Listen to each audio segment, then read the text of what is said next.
Olá, meu nome é Renata Nakano, eu sou idealizadora e diretora-geral do Clube de Leitura Quindim.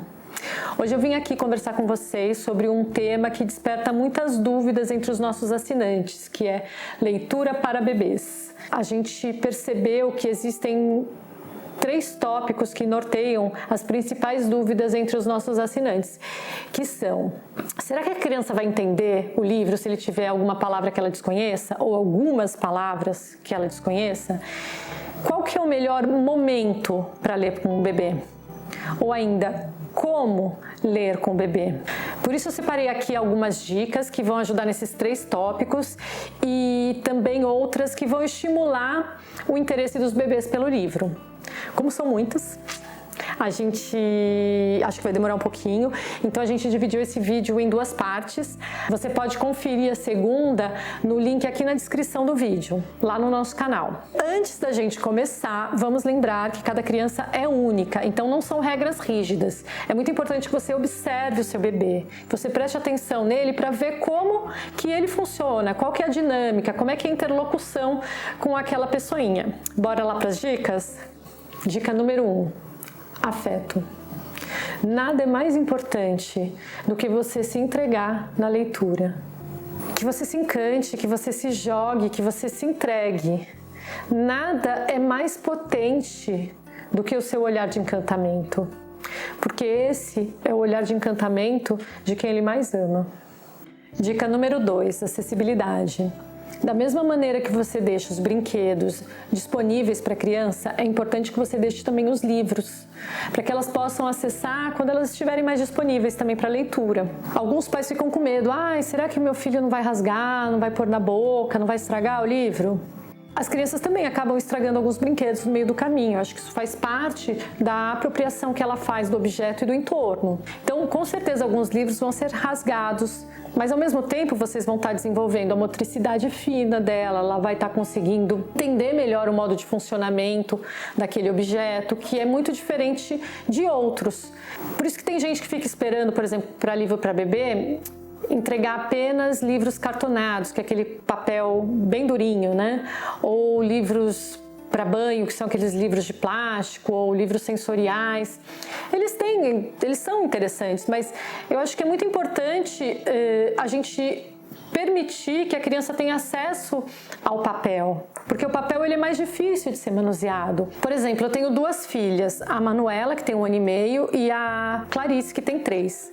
Para Clarice, funcionava super bem eu ler para ela segurando o objeto e ela ia só observando e eu ia manuseando. Já a Manuela, ela tem uma maneira de se apropriar do livro muito diferente. Ela precisa entrar em contato com o objeto, ela precisa tocar. Então o aspecto tátil para ela é muito importante. E aí nesse processo ela acaba amassando mais, porque se livro bom é livro gasto, é livro usado, vamos deixar ele ser utilizado, vamos deixar ele ser manuseado. É assim que a criança vai se apropriar do objeto. Agora sim, se a criança estiver na fúria e começar a querer rasgar de qualquer jeito o livro, o barato dela for rasgar as páginas só, simplesmente, aí é óbvio que você não vai estragar toda a sua biblioteca preciosa e maravilhosa, né? Então uma dica que a gente dá é tentar começar a mostrar o livro com um pouco de distanciamento. E aí você vai mostrando como manusear, como fazer sem entregar para ela destruir o livro naquele momento. Outra dica importante para esse tópico é não deixar o livro na estante com a lombada virada, mas sim com a capa. Com a capa, por mais que ela ainda não seja alfabetizada, ela vai conseguir identificar qual que é a obra e vai poder ir lá e pegar e se apropriar dela, enfim, e manuseá-la. Dica número 3, dê o exemplo. A gente pode até fazer um paralelo com alimentação. Se você quer que seu filho coma legumes, mas você não come, nunca coloca no seu prato, vai ser muito mais difícil você convencê-lo de que isso é uma coisa gostosa, prazerosa, boa. Então, quando a gente vira pai, a gente acaba revendo muita coisa na nossa vida e até querendo ser uma pessoa melhor por conta dos nossos filhos. Então, quem sabe essa não é uma oportunidade para você também voltar a ler. Dica número 4, posição.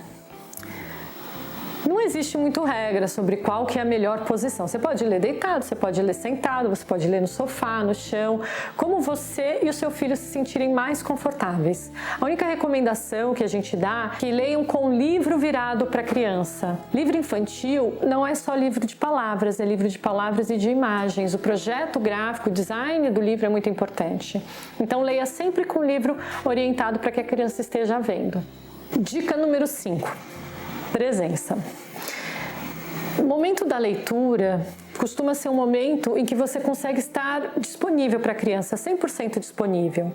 Então vamos tentar evitar qualquer outro ruído que não você e a criança lendo. Tem gente que chega em casa, gosta de ligar a TV e deixa a TV ligada o dia inteiro mesmo sem estar assistindo. No momento que você for ler com a criança, desliga a TV, desliga o rádio, Spotify, o podcast, enfim. Não fica no celular, se concentra e se entregue, porque a sua presença é fundamental para que a criança se interesse por aquela leitura. Dica número 6. Paratexto. Primeiro, o que é paratexto, né? Que a maioria das pessoas não sabem. Paratexto são todos aqueles elementos do livro que não o próprio texto da narrativa, por exemplo, no caso de um livro narrativo, de um livro com história. Então é a capa, o título do livro na capa, o nome dos autores, as pré-textuais, que são a folha de rosto, aquelas primeiras páginas antes de começar a história. É muito importante a gente ensinar esses elementos para a criança. Então, leia a capa, o título do livro, o nome do autor, e quando você estiver lendo as pré-textuais, não pula essas páginas, é importante a gente passar pelo tempo delas, porque o tempo que a gente passa lendo e virando essas páginas é um tempo em que o mundo exterior vai se silenciando, os ruídos vão se apagando, para que você e a criança mergulhem naquele momento e naquela narrativa, naquela história. Então, por exemplo, a minha filha Clarice, que tem 3 anos, hoje em dia, quando a gente chega ao fim do livro, às vezes eu tô cansada, principalmente na leitura antes de dormir, ela pede para eu ler a história de quem que é o autor e o ilustrador do livro, porque ela vê as fotinhos ou as ilustrações no final do livro e ela já sabe que ali tem uma biografia. Ela só sabe disso porque a gente foi mostrando isso para ela ao longo dos anos, né? Dica número 7. Você não precisa ser uma Fernanda Montenegro para se entregar na leitura. Tudo bem, a gente não vai ter os tons, os ritmos, né, as pausas maravilhosas da Fernanda. Porém, se a gente se entregar e estiver se divertindo, a coisa vai fluir, a criança vai perceber. Se você é muito tímido e tem vergonha de ler para alguém, manda alguém embora e se fecha no quarto com a criança e se divirta, porque ninguém tem vergonha de ler para o filho ou de estar com o filho. Dica número 8, sons. Da mesma maneira que você pode, às vezes, ficar um pouco tímido para ler com seu filho, algumas pessoas ficam ainda mais tímidos na hora de lerem algumas onomatopeias, né? Aqueles sons de rua, de carro, faz o rangido da porta, no começo vai ficar meio duro, depois você mesmo vai rir do próprio som, porque eles são sons divertidos também. Então não tenha medo dos sons, entregue-se, que o seu filho, ele tá num momento que, principalmente os bebês, que não tem ainda uma grande riqueza de vocabulário, mas começa a entender as diferentes sonoridades, e aquelas sonoridades diferentonas das onomatopeias são muito interessantes, são muito divertidas para esse momento de vida. Dica número 9, palavras difíceis. Muitos pais, durante a leitura, acabam trocando algumas palavras que eles consideram mais complexas para algo mais familiar para a criança. Isso daí implica em 2 coisas. Uma delas é que o autor colocou aquela palavra ali por algum motivo. Tem uma importância a escolha daquela palavra. A outra questão é que se você for sempre trocar as palavras que seu filho não conhece, como é que ele vai conhecê-las? A apreensão de vocabulário, ela se dá muito de maneira orgânica. Ela vai aprendendo o vocabulário conforme o contexto em que aquela palavra está inserida. E isso nos leva para a dica número 10, pausas para explicações. Muitos pais, durante a leitura, eles gostam de parar para conversar e eu acho que isso é natural a gente parar durante a leitura para pensar, para refletir, para trocar. É gostoso, é muito rico, ainda mais quando a gente fala em leitura compartilhada. O que a gente não pode é fazer desse momento um momento elucidativo, didatizante, né?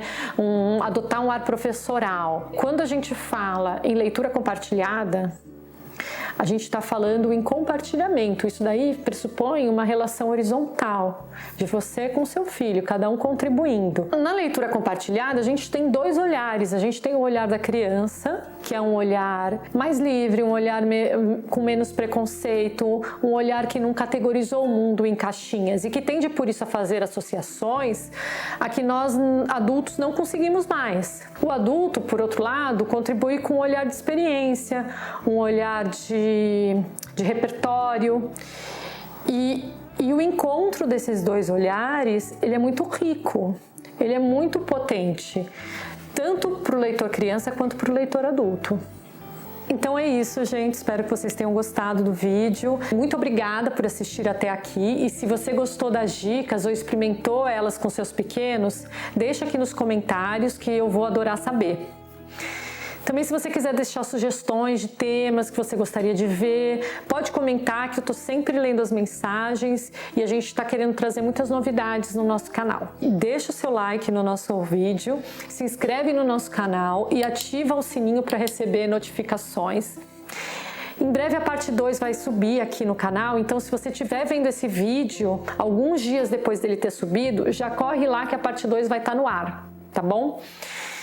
E se você quiser conhecer um pouquinho mais sobre o nosso projeto, eu vou deixar o link do site do Clube Quindim aqui embaixo. Vão lá conhecer, o projeto, modéstia à parte, é maravilhoso. Muito obrigada e até a próxima leitura.